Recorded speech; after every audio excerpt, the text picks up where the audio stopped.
अवधूत चिंतन श्री गुरुदेव दत्त. श्री स्वामी समर्थ. तुम्हा सगळ्यांचं आपल्या चॅनलमध्ये खूप खूप मनापासून स्वागत. चातुर्मास सुरू झालेला आहे.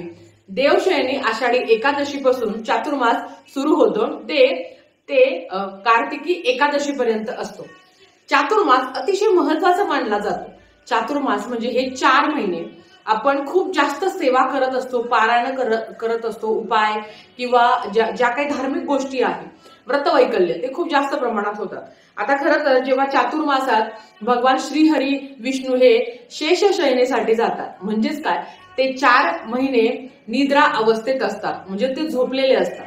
मग हा जो 4 महिन्याचा कालावधी आहे, तर ह्या 4 महिन्याच्या कालावधीमध्ये जगाचं पालन करण्यासाठी, जगाचं रक्षण करण्याचं काम हे सगळ्यात आधी तर 4 दिवस हे गुरूंचं असतं. त्याच्यानंतर श्रावण महिना सुरू होतो. मग त्या श्रावण महिन्यामध्ये भगवान शंकर हे संपूर्ण सृष्टी सांभाळण्याचं काम करत असतात. त्याच्यानंतर गणपती बाप्पांचं काम असतं, नंतर पितृदेवांचं असतं, त्याच्यानंतर नवदुर्गा आपल्या देवीचं काम असतं, आणि त्याच्यानंतर महालक्ष्मी म्हणजे दिवाळी, जिची आपण लक्ष्मी आणि कुबेरांची पूजा करत असतो. तर लक्ष्मी हे 4 महिने लक्ष्मी हे काही दिवस सांभाळत असते. आणि त्याच्यानंतर जेव्हा कार्तिकी एकादशी येते, तेव्हा श्रीहरी विष्णू हे निद्रा अवस्थेतून जागे होता, आणि नंतर मग ते हे परत 4 महिने त्यांचं काम ते सांभाळतात. जेव्हा ह्या 4 महिन्यामध्ये आपण बघतो की श्रावणात भरपूर पाऊस पडत असतो, सगळीकडे हिरवळ असते. जेव्हा तुम्ही चातुर्मासामध्ये एखादं व्रतवैकल्य करत असतं किंवा तुम्ही कुठलंही चांगलं काम करत असतं, तेव्हा आपण जेव्हा हे श्रेय देवाला देतो, तेव्हा साक्षात देव सुद्धा म्हणतो की हे माझं नाही आहे, तू कष्ट केले, तू चांगले कर्म केले, तू चांगली सेवा केली, उपासना केली, हे त्याचं फळ आहे. साक्षात परमेश्वर सुद्धा म्हणतो की माझ्यामुळे नाही, हे तुझे कर्म होते, हे तुझे चांगले कष्ट होते, तू चांगलं काम केलं, त्याच्यामुळे हे तुला फळ मिळालं आहे.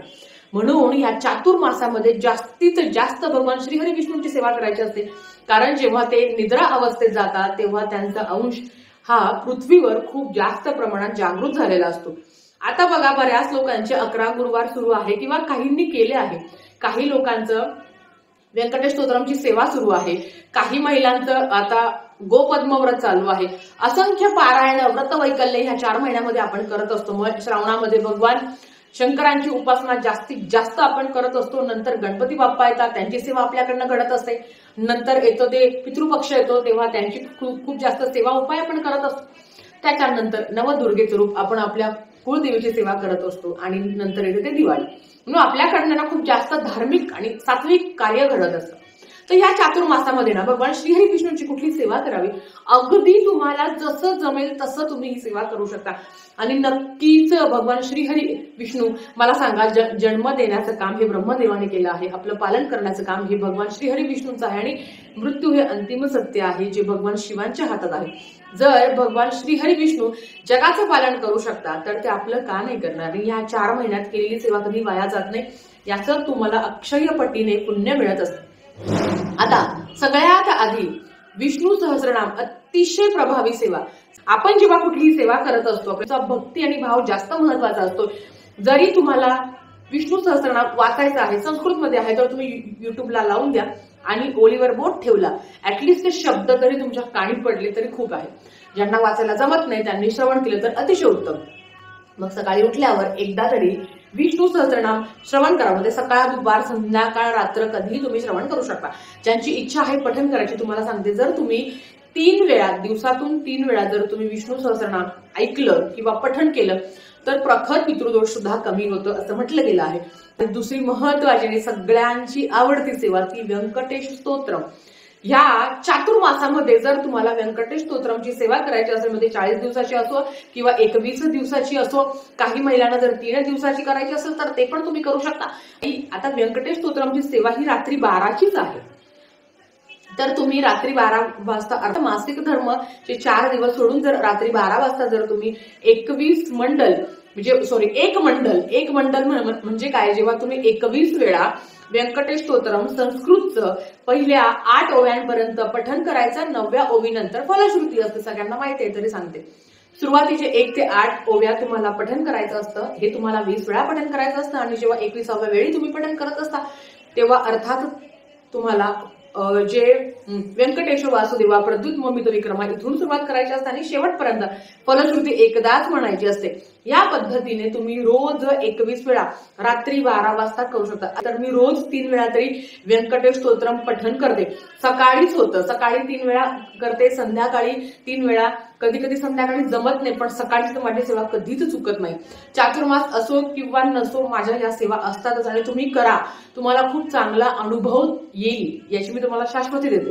आता 3 वेळा व्यंकटेश स्तोत्रम पठन करून झाल्यावर विष्णू गायत्री मंत्र ओम नारायणाय विद्महे वासुदेवाय धीमहि तन्नो विष्णू प्रचोदयात, ह्या मंत्राचं पण तुम्ही 11 वेळा 21 वेळा तुम्हाला जसं जमेल त्या पद्धतीने तुम्ही मंत्र जप करू शकता।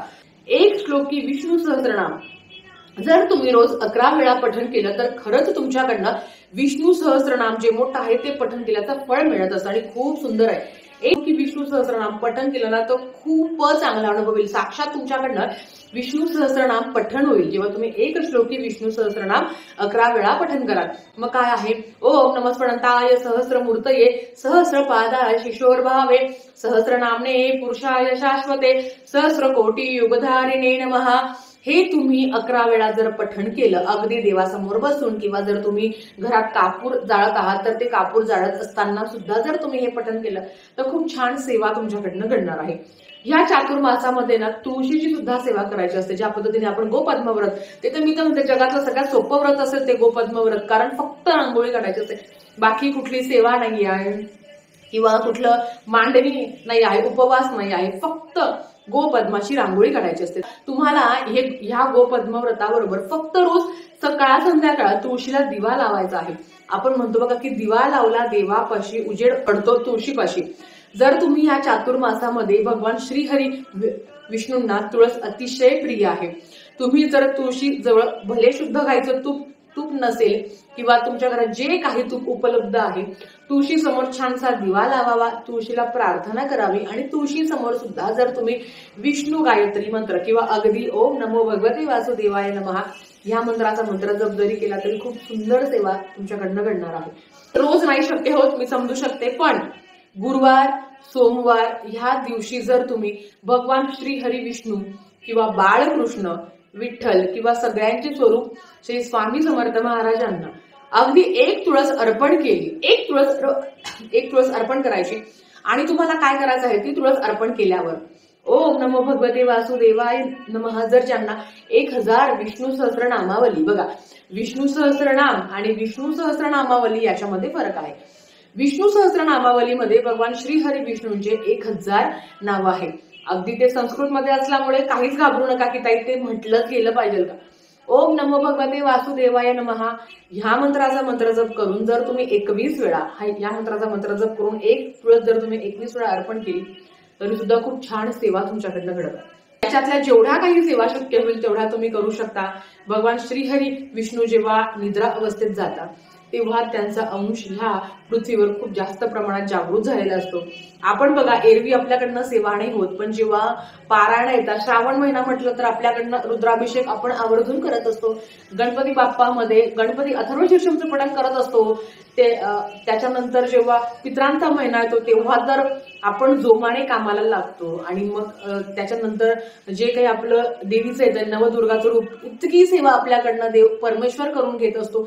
मग याच्यात जर अवचित्त साधून जर भगवान श्रीहरी विष्णूंची जर तुमच्याकडनं ही रोज सेवा घडली तर खूप चांगला अनुभव तुम्हाला येईल। तुम्हाला माहिती आहे जे कोणी व्यंकटेश स्तोत्रांची सेवा करतं त्यांच्या आर्थिक अडचणी खूप जास्त प्रमाणात कमी होतात। पण जेव्हा सेवा मंत्र उच्चार नामस्मरण करत असतो तेव्हा आपल्यात एक सकारात्मक येते, मग आपण जोमाने कामाला लागतो आणि त्या कामाचंच फळ आपल्याला चांगलं मिळत असतं। म्हणून काही सेवा सांगितल्या आहेत त्या अगदी एकदा जरी तुम्ही पठण केल्या किंवा काही श्रवण केल्या तरी सुद्धा चांगलं होईल।